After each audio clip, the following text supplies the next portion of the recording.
Bonjour à toutes et à tous, je suis Stéphanie Marie-Brigitte Voisin, enseignante de la faculté de langue de la UAP et comme porte-parole de mes collègues de recherche María Eugenia Olivos Pérez et Miguel de Jesús Rodríguez Zurita, j'ai le plaisir de partager avec vous l'état de notre recherche intitulée « Troubles de déficit de l'attention, hyperactivité à l'université, un atelier pour l'acquisition de stratégies d'apprentissage ».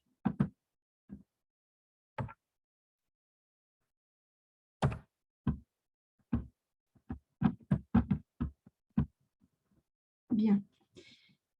L'année dernière, nous avons présenté la première partie de cette recherche qui, à partir du double constat de la présence de ce trouble que nous appellerons TDAH chez les étudiants de niveau universitaire et du manque d'études portant sur ce phénomène, nous a amené à nous intéresser à ces caractéristiques. Notre recherche vise en effet à identifier la présence du TDAH chez les étudiants de la licence en enseignement du français de l'Université autonome de Puebla, pour réduire les problèmes d'apprentissage qui y sont associés en mettant en œuvre une proposition d'intervention. Notre public d'études est constitué de futurs enseignants de FLE qui seront en contact avec des élèves qu'ils devront former et une optimisation de leurs connaissances, aptitudes et comportements interactifs est donc nécessaire. Nous souhaitons insister sur le fait qu'aucun mécanisme de détection des problèmes d'apprentissage au niveau universitaire n'a été mis en place jusqu'à présent. Il nous faut préciser quand même que nous ne prétendons pas faire un diagnostic de ce trouble, sinon qu'en tant qu'enseignants de FLE et formateurs d'enseignants, nous souhaitons identifier les étudiants qui présentent des difficultés d'apprentissage similaires au TDAH afin de leur proposer un accompagnement. Les personnes qui sont atteintes du TDAH éprouvent des difficultés pour contrôler leur comportement et maintenir leur concentration. Généralement diagnostiqué à l'étape de l'enfance, ce trouble continue très souvent à se manifester à l'âge adulte. Comme pour l'ensemble des troubles neurodéveloppementaux, les causes du TDAH relèvent d'une combinaison complexe de facteurs génétiques, congénitaux, neurobiologiques et environnementaux. Les manifestations principales sont une altération du contrôle attentionnel qui fait que le sujet se distrait et prend beaucoup de temps à effectuer les tâches requises, une forte impulsivité et une hyperactivité motrice qui entraînent un besoin irrépressible de bouger, d'agir, sans toujours penser aux conséquences. Cela peut donc causer des difficultés d'ordre académique, amenant à la perte de motivation, au redoublement, voire à la désertion, ainsi que des difficultés d'ordre social et affectif conduisant à une marginalisation de l'individu susceptible de le mener à la dépendance aux drogues ou à l'alcool ou encore à la dépression et aux risques qui y sont associés. En ce qui concerne les implications, nous mentionnerons une pauvre estime de soi, une certaine marginalisation, de la maladresse, d'autres désordres psychologiques tels que l'anxiété, la dépression ou encore l'agressivité, une fatigue cognitive et des difficultés d'ordre métacognitif dans la mise en œuvre des tâches à effectuer et l'organisation du travail. Ce qui s'accompagne d'un manque d'autonomie, d'autodiscipline et d'une tendance à la procrastination. Pour notre recherche, nous avons adapté et traduit en espagnol un questionnaire conçu par des chercheurs québécois pour détecter le TDAH et nous l'avons appliqué à des étudiants de notre licence afin de chercher par la suite des stratégies de remédiation aux difficultés associées à ce trouble et les mettre en œuvre dans la mesure du possible. Notre instrument a été appliqué auprès d'un échantillon de 54 étudiants de premier et de troisième semestre de l'ALEF, âgés de 19 à 23 ans, dont l'anonymat a été respecté. Ce questionnaire est constitué de 18 questions à choix multiples.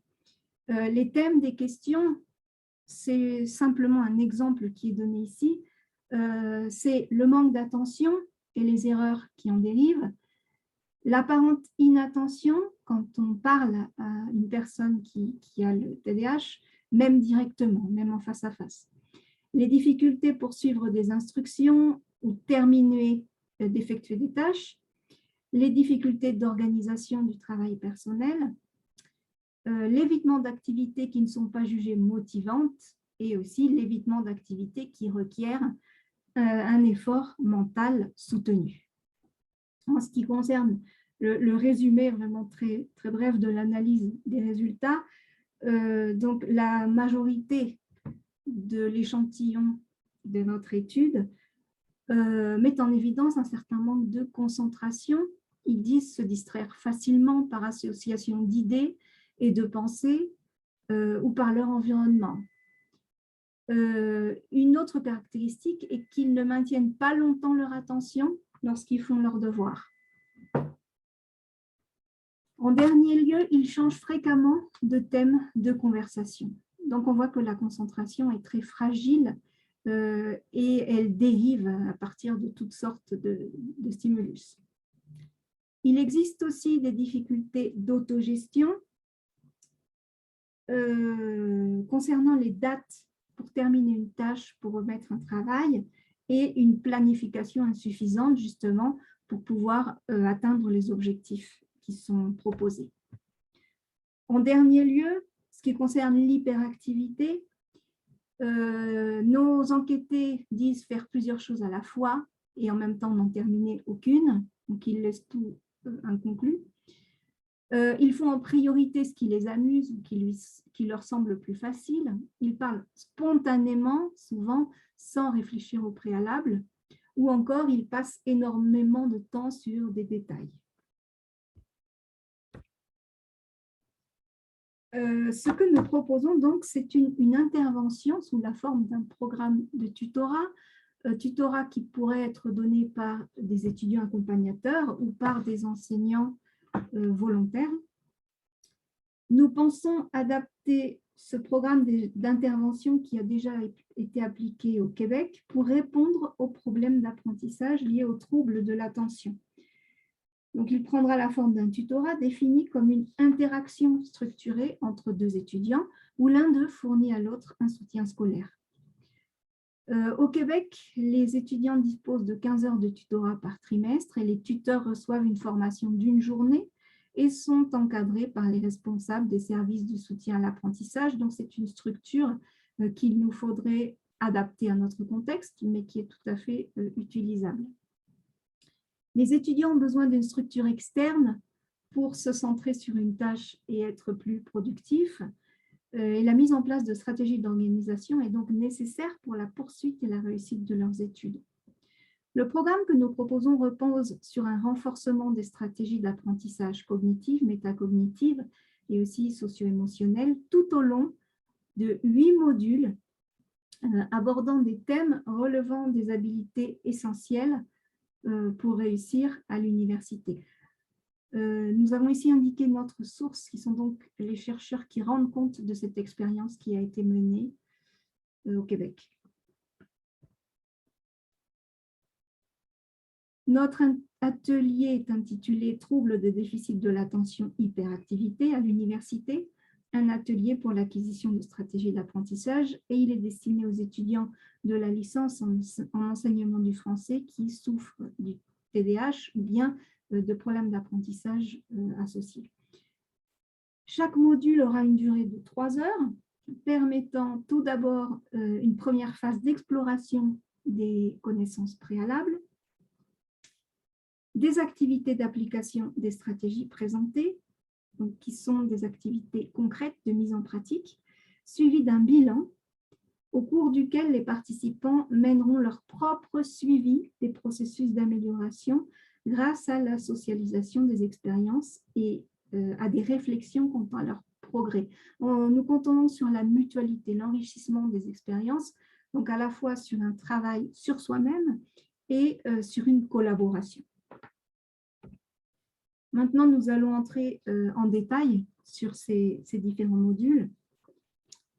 Le premier module porte sur les répercussions du TDAH sur le projet universitaire. Ce module permet une discussion entre le tuteur et l'étudiant sur la perception de celui-ci quant aux conséquences du TDAH sur son apprentissage. Cet entretien apporte des informations sur les stratégies, les méthodes de travail qui sont utilisés par l'apprenant, qui sont utilisables, ce qui permet donc de faire des modifications si c'est nécessaire par rapport aux stratégies déjà appliquées. Et cela porte aussi sur les ressources qui sont disponibles à l'université. Donc, c'est une connaissance de l'environnement d'apprentissage. Le deuxième module porte sur la gestion du temps et la planification. Sur la base de 72 heures de cours par matière chaque semestre, en moyenne, l'apprenant doit planifier ses tâches pour éviter les problèmes tels que le stress et la démotivation. Ceci vise l'identification des besoins en ce qui concerne la gestion du temps pour y apporter les modifications nécessaires, les améliorations. Ce module sert aussi à réussir à gérer les stratégies à court, moyen et long terme, c'est-à-dire pour une matière, pour un semestre, pour une période déterminée, voire pour la licence entière. Le troisième module concerne la gestion du matériel scolaire et de l'attention. La désorganisation et les oublis causent des problèmes aux étudiants et ce module a donc pour but de les aider à organiser leur environnement et leurs documents de travail de manière logique en développant des stratégies, par exemple prendre des notes. Les participants sont aussi invités à utiliser différentes méthodes pour canaliser leur excès d'activité ou leur inattention en classe, notamment la relaxation. Le quatrième module vise à faciliter une lecture efficace, car on sait que la lecture d'un texte complexe et des résumés sur les textes sont des tâches ardues qui requièrent beaucoup d'attention. L'intervenant propose aux apprenants d'appliquer des stratégies pour planifier leur lecture et aussi pour optimiser leur concentration. Le cinquième module se centre sur la planification de la rédaction d'un texte. L'évaluation utilisée par les professeurs repose sur la remise de travaux de rédaction, très souvent, ce qui pose des problèmes, notamment des difficultés de planification formelle et temporelle de la tâche. Il est donc ici question d'identifier les problèmes liés à la rédaction et de revoir les étapes du processus de rédaction.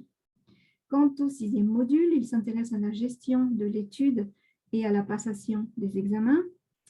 L'apprentissage étant fréquemment évalué au moyen d'examens, l'étudiant doit avoir retenu et compris la matière afin d'appliquer les connaissances acquises. Le TDAH affectant la mémoire de travail, il est important de construire des stratégies de mémorisation. De plus, les étudiants prennent conscience des moyens disponibles pour organiser leurs notes ou encore faire usage de tableaux, de graphiques, d'organisateurs graphiques. Le septième module porte sur la gestion du stress, très fréquent, auquel s'ajoutent d'autres éléments tels que les problèmes de manque d'organisation, d'insomnie ou de perte d'objets. Ce module aide les participants à prioriser leurs activités et à mettre en pratique des outils pour diminuer le stress. En ce qui concerne le dernier module, il s'intéresse à la procrastination. La tendance à remettre à plus tard des activités ou des projets est en relation avec la faible attention portée à certaines tâches. On cherche donc à stimuler l'apprenant en s'appuyant sur ses préférences, par exemple des jeux vidéo, Internet ou encore les réseaux sociaux, mais il faut savoir les utiliser pour arriver à atteindre les objectifs de chaque apprenant. Donc le participant apprend à créer des stratégies personnelles d'évitement de la procrastination. En raison de la pandémie, cet atelier n'a pas encore pu voir le jour, donc il reste théorique pour l'instant, mais nous en avons conçu la structure de manière à ce qu'il puisse se concrétiser lorsque les conditions sanitaires le permettront et après avoir appliqué un diagnostic aux étudiants qui le souhaitent.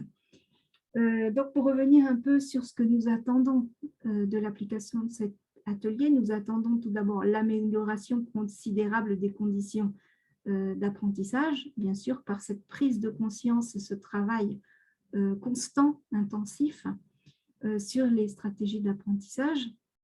Ça concerne aussi le fait que d'autres personnes seront prises en compte dans ce processus, pas uniquement les étudiants qui ont le TDAH, mais d'autres étudiants ou les enseignants, des tuteurs, Donc, cette communauté qui est intéressée à ce problème d'apprentissage sera plus nombreuse et plus informée.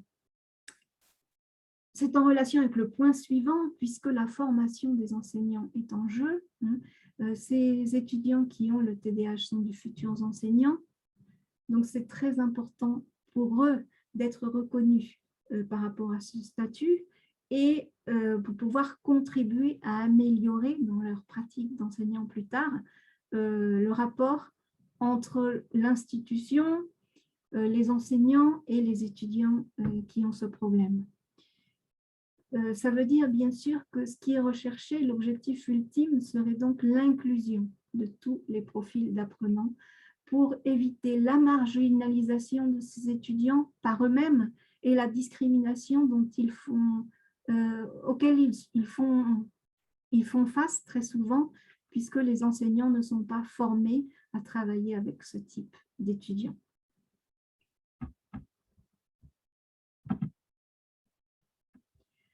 Nous vous remercions de votre attention par rapport à ce thème.